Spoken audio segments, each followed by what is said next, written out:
Unto a man, neither shall a man put on a woman's garment. So the Bible is against cross-dressing. It say women shouldn't put on men's apparel and men shouldn't put on women's apparel. What is a woman's apparel that a man should not wear? And what is a men's apparel that a woman should not wear? And that's something it's spiritual. The Bible say the laws are spiritual. And so what kind of spirit do pants put on a woman? He's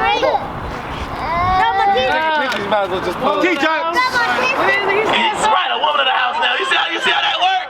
You see how that work? You see how that work? Hold on, nigga, you do the dishes, nigga, hold on. You know what I'm saying? It's a conflict now. We in conflict. It's spiritual, it is. So it will behoove you, right, to come back to that femininity, to come back to that feminine spirit. Be a woman, be a lady. And a big influence on that, right, how you dress. That's what the Bible is saying, man. How we dress is so serious, man. I get that a lot. I can understand that. Yeah. But it's hard, but I'm a single parent, so I gotta put the pants on. I get that. You ain't gotta put the pants. You might gotta step up in some of your duties. I gotta step But you ain't gotta put the pants on. No. You might gotta step up in some of your duties and your responsibilities, right? But you ain't gotta put the pants on though. You can still be an effeminate, beautiful sister, right? It's kind of hard. A lot of gentlemen judge that. They don't look at classy women. They want like all that hoochie shit. I'm not with all that. I can't. I get that. So, like I say, my job is to teach the Bible.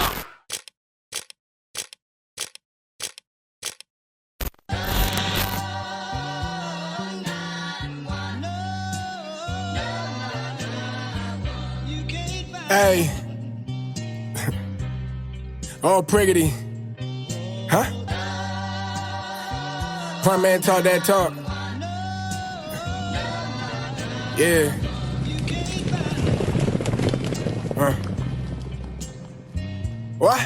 What? Say out, pray out. Can't make it to heaven. Lost will, we can. Get rid of this leaven, ayy. To the pearly gates we headed on. To the pearly gates we headed on. To the pearly gates we headed on. To the pearly, ayy.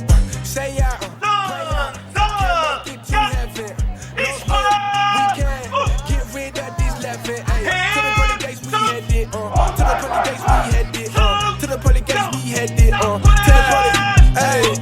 As a working man, son, I'm just packing my bags, get ready for disaster. Heard my king getting mad, and as a certain man, son, that my Lord coming back, and when he do, it's gonna be 5 for that. And I'm all waiting in wonder.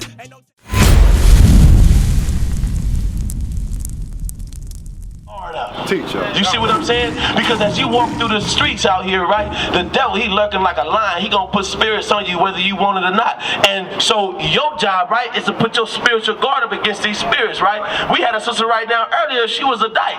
She was a woman that liked the women, right?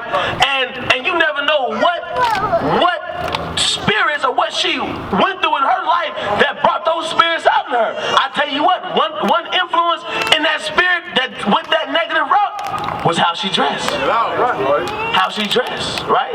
And I bet if you try to tell her to put on a dress, she'd be like, oh, nigga, I ain't putting on no dress, right? And then her spirit gone now. But you, right, even though you said how hard it is, I bet there's a time that you will put on a dress, though.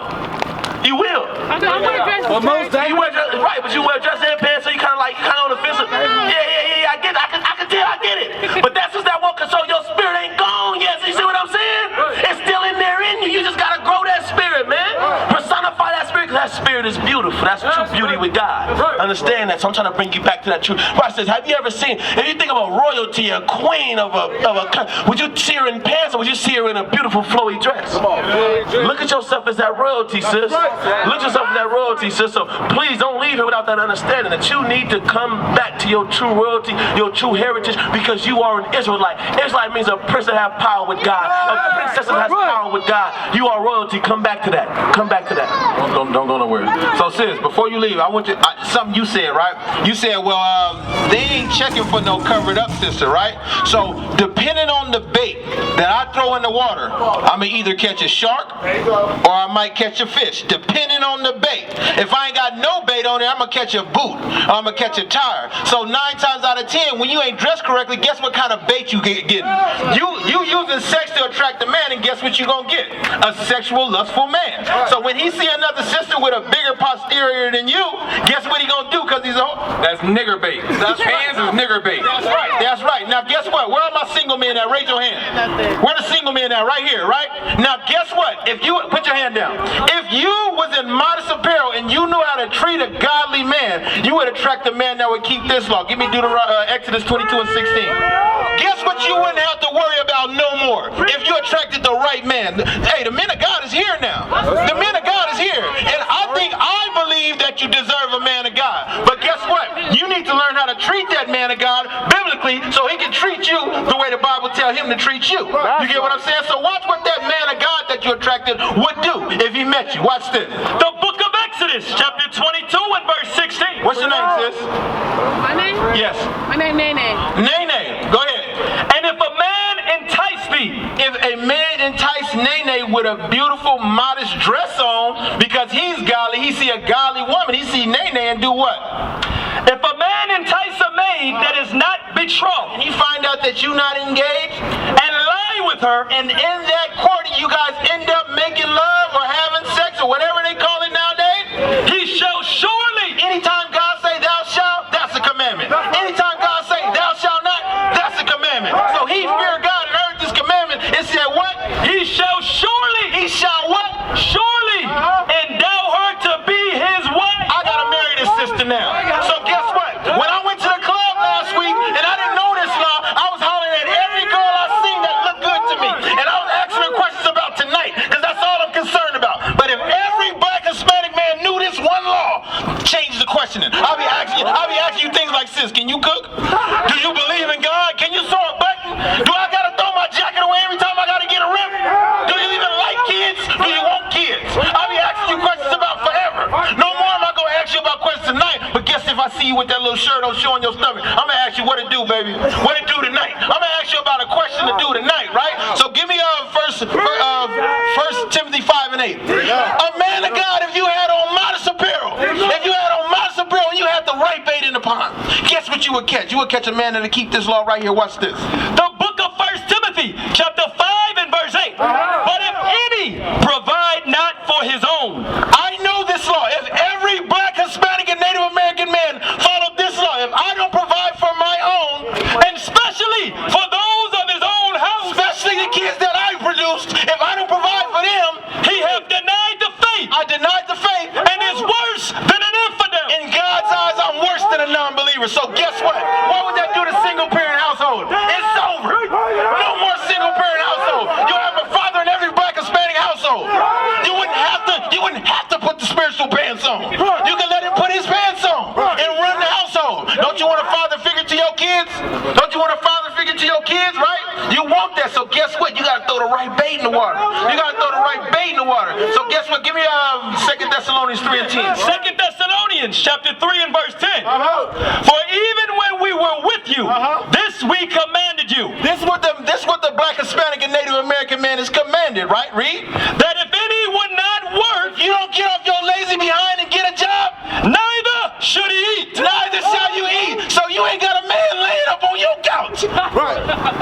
Throw the right bait in the water so you can catch a godly man. Read. For we hear that there are some which walk among you disorderly, It's some men out here walking disorderly. working not at all. They don't even work at all. They say AOB, all on a BZ. They go, hey, we went from providing, and then something happened when they showed us the Mac. After the Mac played, everybody want to be a pimp now. The Mac came on, and now everybody want to be a pimp and want the woman to pay for their goods. When that was never a man post-slavery. That was never a man in slavery. But something happened when the Mac came on, and now we all want to be a pimp. And then they showed us the Sopranos, and now you snitch and die.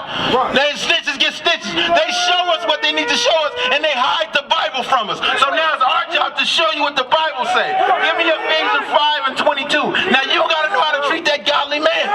The book of Ephesians, chapter 5 and verse 22.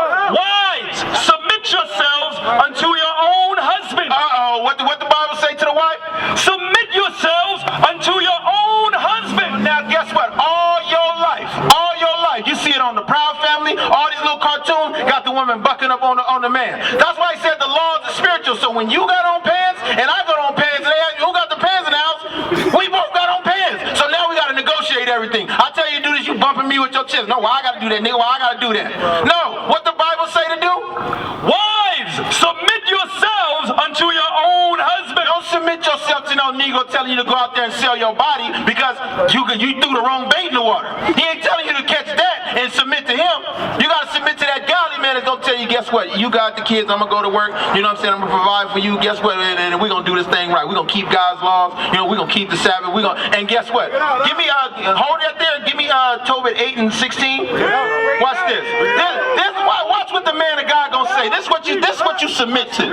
Tobit chapter 8 and verse 7. And now, O Lord, I take not this my sister for lust. A godly man not gonna take the sister for lust, not because of what I see in you, not because of your lips, hips, and fingertips, but the godly man is gonna look for other things, right, Rick? But uprightly. Upright. I'm gonna take you uprightly according to the law. Therefore, mercifully ordain that we may become aged together. What's the goal of the righteous man for the woman? Become aged together. We don't see couples dying together no more. That's taboo. They're not teaching that on Basketball Wives. They're not teaching that on Love and Hip Hop. They teaching promiscuity. You ain't even learning about marriage no more, right? So go back to Ephesians 5 and 22. If you attract that godly man, he gonna ordain to be aged with you. He gonna watch your kids grow. He gonna accept them as his. He gonna treat them up in the right. He gonna train them up in the ways of God. They're gonna be godly men. They're gonna be standing on this side of the signs, teaching their people. Right. You get what I'm saying? Watch this. The book of Ephesians chapter 5 verse 22. Wives, submit yourselves unto your own husband. That man that want to endow you to be his wife forever, submit yourself to him. Not the pimp on the block that want to hustle you. Not the one that wants you to hide the drugs in the back seat when the police pull you over. Not the one that wants you to tuck it like that. Not him, read. As unto the Lord. For the husband is the head of the wife. Now we got to get this. Guess what, sister? You've been in my seat too long. The sister's been in the man's seat too long. Ever since slavery, look what they would do. They would take the strongest black buck, right? The buff one, the mean one, in front of everybody. They hang him up. And they make sure all the kids see. Make sure all the women see that when you be strong and black in front of the white man, this is what we do to you. We hang you, right? So subconsciously what they do to the woman when she got a young man, she got a young son, she say, don't you talk to the man because he'll hang you and tar you and feather you. I'll talk to him, right? Now generation and generation after that, we're raising men to be strong and silent. The women are being loud and unthreatening. They're not afraid of the woman. The white man ain't afraid to fight with no black woman. Only thing you can do is run your mouth to him. But when it comes to a physical fist fight, you ain't got nothing on him. You need your black man. But he taught you to teach your young son to be docile. Don't say nothing, mama said, right? So nowadays, that evolved to, you don't say nothing, I run this household. I'm the one to keep everything safe. You sit on the couch, I go to work. And it's all backwards, right? So read what you got. The book of 1 Corinthians chapter 11 and verse 1. But I would have you know that the head of every man is Christ. The head of every man is Christ. Ain't no such thing as a family without this. Ain't no such thing as a nation without this. First you gotta have a Christ, read. And the head of the woman is the man. God said the head of the woman is the man. So all these years the white man put you in my seat, and when I learned that I was supposed to rule my house, you gotta get on my seat now. And you gotta accept that thing. You gotta accept that thing if you want to attract that godly man, read. And the head of Christ is God. So it goes God, Christ, man, woman, right? Give me Amos 3 and 3. Now guess what? If you decide, you know what, I do want a godly man, but I don't want to give up that seat. Is that marriage gonna work? Let's see. Watch this. The book of Amos, chapter 3 and verse 3. Can two walk together except they be agreed? Can two walk together except they be agreed? Guess what? If we holding hands, we can't even walk up the same street if we ain't agreed. I want to go south, you want to go north, we stuck in the middle because we going opposite directions. So guess what? If you got a man like that, you trying to sit in his seat, he trying to get his seat back, y'all ain't never prospering. Y'all just fighting over the seat. I can't run a business with somebody that we can't drive a car together if we ain't agreed. We damn sure can't have no marriage if we not agreed. So guess what? We got to agree on God's laws. God said man up, woman down, children downer. That's what he said. That's the role of it. So if we don't agree with that, how you going to prosper with one of these godly men? It ain't going to happen. So like I said, you got to learn how to treat a godly man so he can treat you according to God with you. You wouldn't have no single parent household. You would have a home to go to. You get what I'm saying? You wouldn't need nobody. You got a strong man that's going to get out there and work. You get me? So go back to Ephesians 5. Go back. The book of Ephesians, chapter 5 and verse 22. Wives, submit yourselves unto your own husband. Now you got to submit yourself to that godly man that want to marry you and be with you forever. You got to submit yourself to that man that's going to get out there and work and provide for his own, or is he worse than an infidel? You got to submit yourself to that man that's going to lay down with you and stay with you. He's not going to be no whoremonger. Read. As unto the Lord. Just like God. Just like unto the Lord. You submit to him in everything. Read. For the husband is the head of the wife. And husband is the head of the wife, like we read in 1 Corinthians. Read. Even as Christ is the head of the church. Just like Christ is the head of the church. You ever heard about Christ spitting on the church, or talking bad about the church, or slapping the church? Same way, your man shouldn't be spitting on you, shouldn't be cussing you out, shouldn't be doing those ungodly things to you. The same way Christ is to the church, that's how your man should be to you. So guess what Christ did? He died for the church.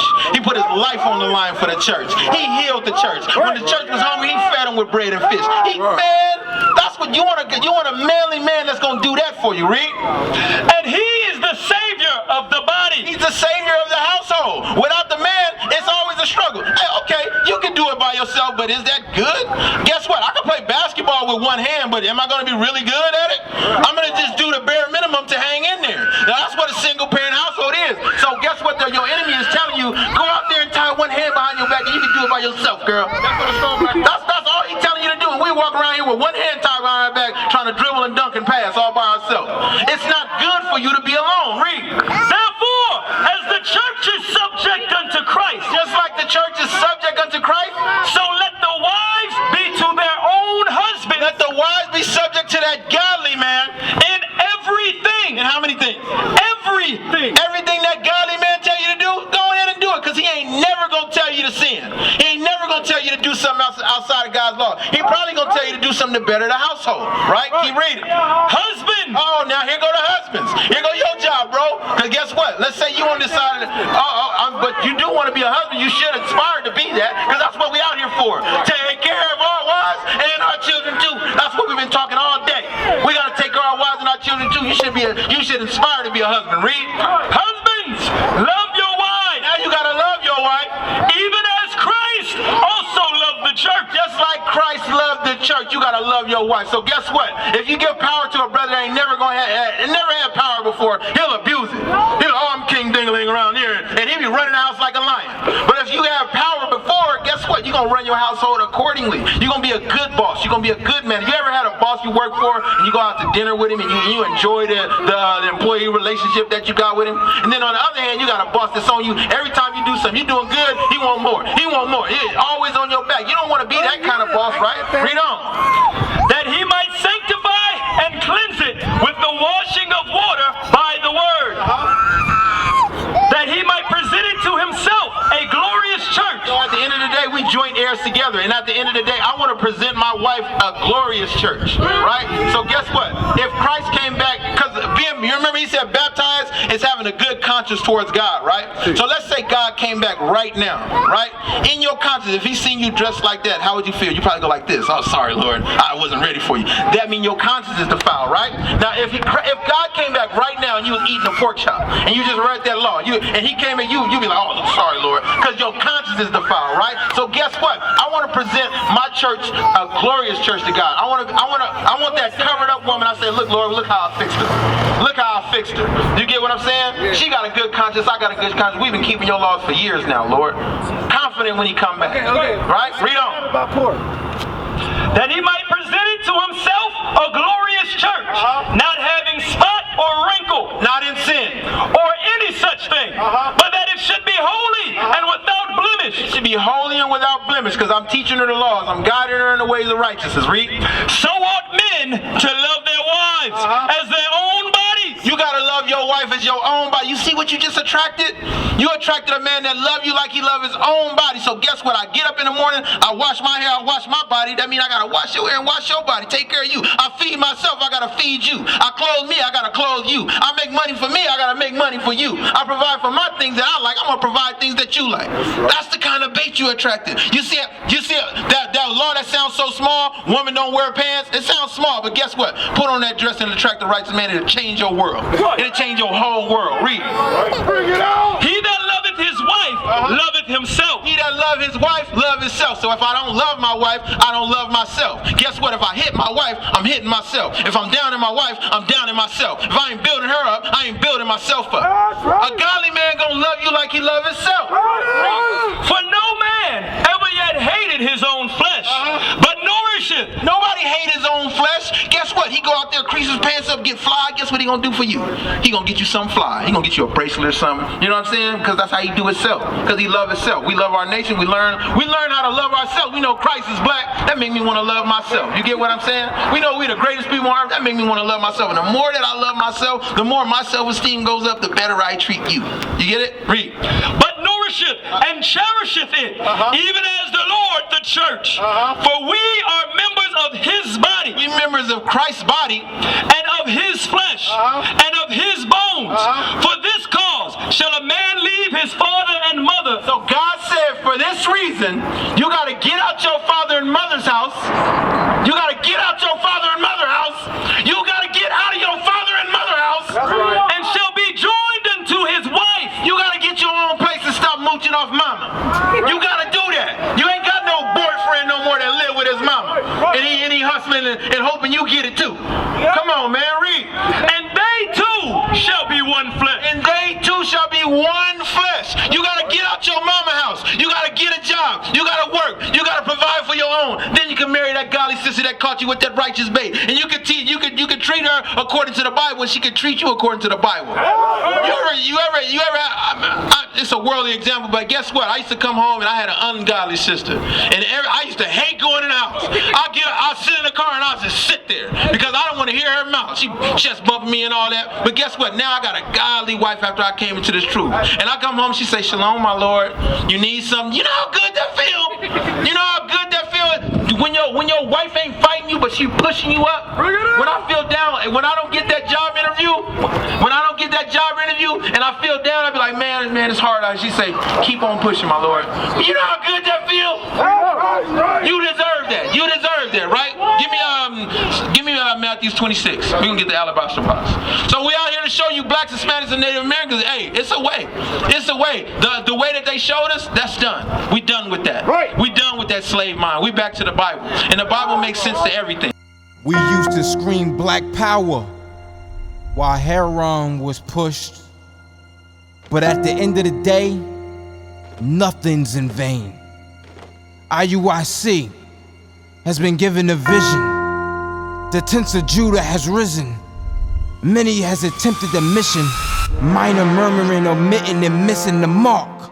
Just reading that he had the flame of fire in his eyes gave us the spark. We on Paul's mission.